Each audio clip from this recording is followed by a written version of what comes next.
বিসমিল্লাহির রহমানির রহিম। আজকে আমি তোমাদের কস্ট কনসেপ্ট থেকে একটা অঙ্ক করাচ্ছি। এর আগের ভিডিওতে আমি কস্ট কনসেপ্টের প্রাথমিক যে ধারণা, যে কস্ট শিট যে শখটা, ওই শখটা আমি বুঝিয়ে দিয়েছিলাম। আজকে ওই শখের ব্যবহার, মানে ওই শখ থেকে কীভাবে অঙ্ক করতে হয়, এটা আমি করাচ্ছি। আচ্ছা, একটা প্রশ্ন আমি আগে পড়ে তোমাদেরকে বুঝিয়ে দিচ্ছি কি বলছে এখানে আর কি করতে হবে আমাদের। The following information has been taken from the record of Fees and Sum Limited for the last year. এখানে বলেছে যে সেলিং এক্সপেন্সেস 1,50,000 টাকা, র ম্যাটেরিয়াল ইনভেন্টরি জানুয়ারি 1 90,000 টাকা, র ম্যাটেরিয়াল ইনভেন্টরি ডিসেম্বর 31 এটা 60,000 টাকা। আমাদের র ম্যাটেরিয়াল ওপেনিং দেওয়া আছে, র ম্যাটেরিয়াল ক্লোজিংও দেওয়া আছে। ইউটিলিটি পাশে লেখা আছে ফ্যাক্টরি, এটা ফ্যাক্টরি ওভারহেডের মধ্যে যাবে। ডাইরেক্ট লেবার কস্ট, এটা প্রাইম কস্টের মধ্যে যাবে।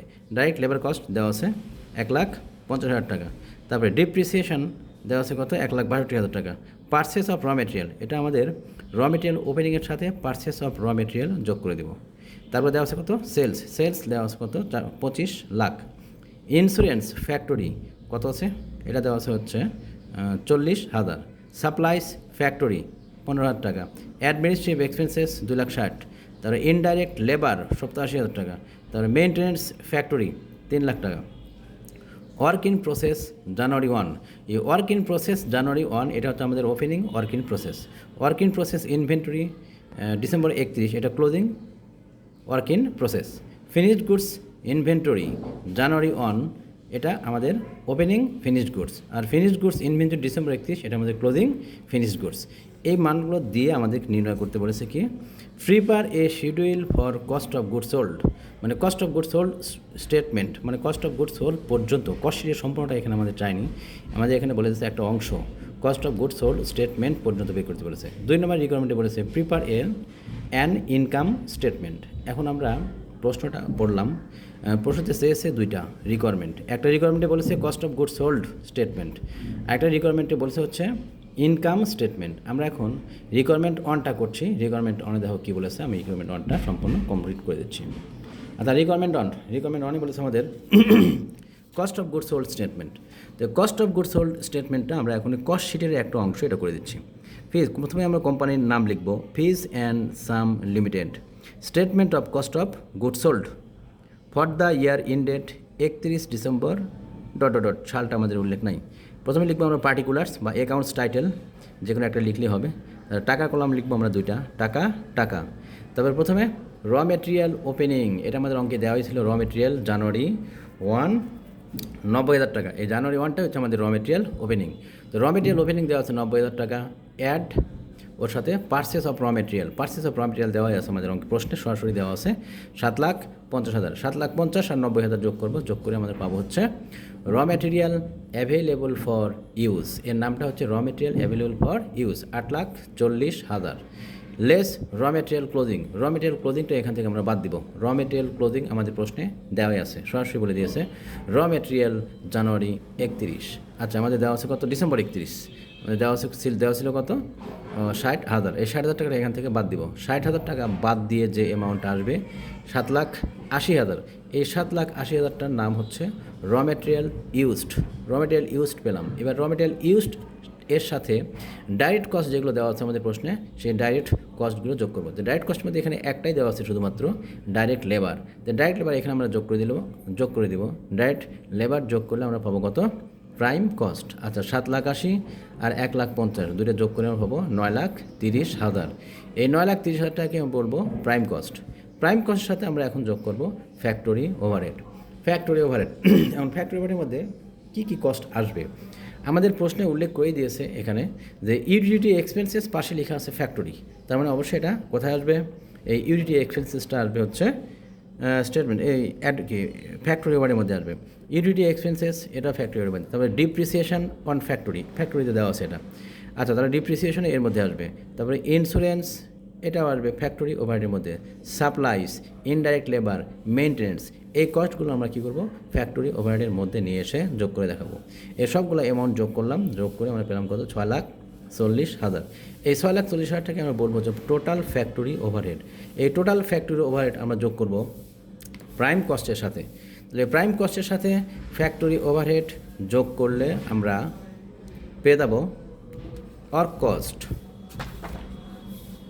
প্রাইম কস্টের সাথে আমরা যোগ করছি ফ্যাক্টরি ওভারহেড, ফ্যাক্টরি ওভারহেড যোগ করে পেয়ে যাচ্ছি আমরা প্রাইম কস্ট। ফ্যাক্টরি ওভারহেড যোগ করে পাচ্ছি আমরা কি ওয়ার্ক কস্ট বা ম্যানুফ্যাকচারিং কস্ট। ম্যানুফ্যাকচারিং কস্ট আমরা প্রথম যে লাইনটা পেয়েছি টোটাল ম্যানুফ্যাকচারিং কস্ট বা ওয়ার্ক কস্ট, এরই নাম হচ্ছে টোটাল ম্যানুফ্যাকচারিং কস্ট বা ওয়ার্ক কস্ট। পেলাম কত? 15,70,000। আচ্ছা, উপরে ছিল কি প্রাইম কস্ট ছিল, প্রাইম কস্টের সাথে আমরা যোগ করলাম total factory overhead. Prime cost আর ফ্যাক্টরি ওভারহেড এই দুইটা যোগ করে যেটা পাচ্ছি এর নাম হচ্ছে ওয়ার্ক কস্ট বা টোটাল ম্যানুফ্যাকচারিং কস্ট। এবার টোটাল ম্যানুফ্যাকচারিং কস্টের সাথে আমরা যোগ করব work in process opening.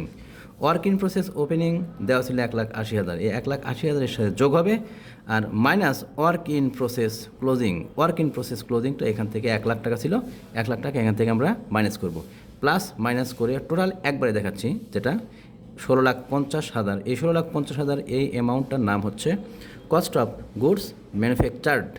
Cost of goods ম্যানুফ্যাকচার্ডের সাথে এখন আমরা যোগ করব finished goods opening. Finished goods opening আমাদের অঙ্কে দেওয়াই আছে, ফিনিশড গুডস ওপেনিংয়ের পরিমাণ 2,60,000 প্লাস ফিনিশড গুডস ওপেনিং 2,60,000 টাকা। এর সাথে আমরা মাইনাস করব finished goods closing. Finished goods ক্লোজিংটা আমাদের অঙ্কে সরাসরি দেওয়া আছে, এটা কত দেওয়া ছিল 2,10,000। 2,60,000 থেকে 2,10,000 বাদ দেবো, বাদ দিয়ে যে অ্যামাউন্টটা আসবে এই অ্যামাউন্টটা আমরা 16,50,000-এর সাথে যোগ করে দেবো, মানে কস্ট অফ গুডস ম্যানুফ্যাকচার্ডের সাথে যোগ করে দেবো। যোগ করলে যে অ্যামাউন্ট আসবে এটা কি বলবো আমরা কি কস্ট অফ গুডস সোল্ড। এই কস্ট অফ গুডস সোল্ড 17,00,000 টাকা পেয়েছি আমরা, এটাই আমাদের 1 নম্বর রিকোয়ারমেন্টে নির্ণয় করতে বলেছিল। 2 নম্বর রিকোয়ারমেন্টে বলেছে ইনকাম স্টেটমেন্ট।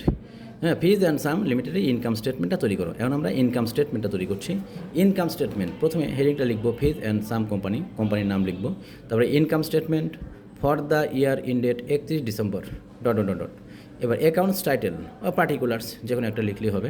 আমরা লিখলাম অ্যাকাউন্টস টাইটেল, তারপরে টাকা প্রথমে লিখবো আমরা কি সেলস। ইনকাম স্টেটমেন্ট প্রথমে শুরু হবে আমাদের সেলস দিয়ে, আমরা লিখলাম সেলস কত দেওয়া আছে এখানে আমাদের প্রশ্নে সরাসরি বলে দিয়েছে সেলসের পরিমাণ 25 লাখ, আমরা সেলসের পরিমাণ লিখলাম 25 লাখ। এবার লেস করব cost of goods sold. Cost of goods sold একটু আগে আমরা বের করেছি, cost of goods sold statement যেটা আগের রিকোয়ারমেন্টে নির্ণয় করতে বলেছিল, সেই কস্ট অফ গুডস সোল্ড পেয়েছি কত আমরা 17 লাখ। এই 17 লাখটা আমরা কী করব সেলস থেকে 25 লাখ থেকে 17 লাখটা বাদ দিব। সেলস থেকে কস্ট অফ গুডস সোল্ড বাদ দিলে যে অ্যামাউন্ট আসবে এর নাম হচ্ছে গ্রস প্রফিট। গ্রস প্রফিট পেলাম কত 8 লাখ টাকা। এখন এখান থেকে লেস করব অপারেটিং বা কমার্শিয়াল এক্সপেন্স। অপারেটিং এক্সপেন্স বা commercial expense. And operating expense বা কমার্শিয়াল এক্সপেন্স এর মধ্যে কী আসবে সেলিং অ্যান্ড ডিস্ট্রিবিউশন, আর তারপরে অফিস অ্যান্ড অ্যাডমিনিস্ট্রেটিভ এক্সপেন্সেস। এখানে আমাদের প্রশ্নে সেলিং এক্সপেন্স নামে একটা এক্সপেন্স দেওয়া আছে, সেলিং এক্সপেন্সের পরিমাণ দেওয়া আছে কত 1,50,000 টাকা, আর অ্যাডমিনিস্ট্রেটিভ এক্সপেন্সেস দেওয়া আছে 2,60,000 টাকা, মানে 1,50,000 আর 2,60,000 এই দুইটা অ্যামাউন্ট আমরা যোগ করব। দুইটা অ্যামাউন্ট যোগ করে যেটা আসবে 4,10,000 টাকা। এই অ্যামাউন্টটা আমরা এখন লেস করব গ্রস প্রফিট থেকে। গ্রস প্রফিট ছিল 8 লাখ টাকা, 8 লাখ থেকে 4,10,000 বাদ দিলে আসে 3,90,000। এই 3,90,000কে আমরা বলবো নেট প্রফিট। এই নেট প্রফিটটাই আমাদের রিকোয়ারমেন্ট টুতে বের করতে বলেছিল। আশা করছি তোমরা অঙ্কটা বুঝতে পেরেছো। আগের দিনের যে শখ ছিল সেই শখের সম্পূর্ণ ব্যবহার এখানে আমরা দেখতে পেলাম, যদিও দুইটা অংশে, একটা অংশে সম্পূর্ণ বের হয়নি। তোমাদের যার যা প্রবলেম কমেন্টসে বলে দিও, আমি চেষ্টা করব পরে ক্লাসে যে যার যার প্রবলেম সেই প্রবলেমগুলো সলভ করতে।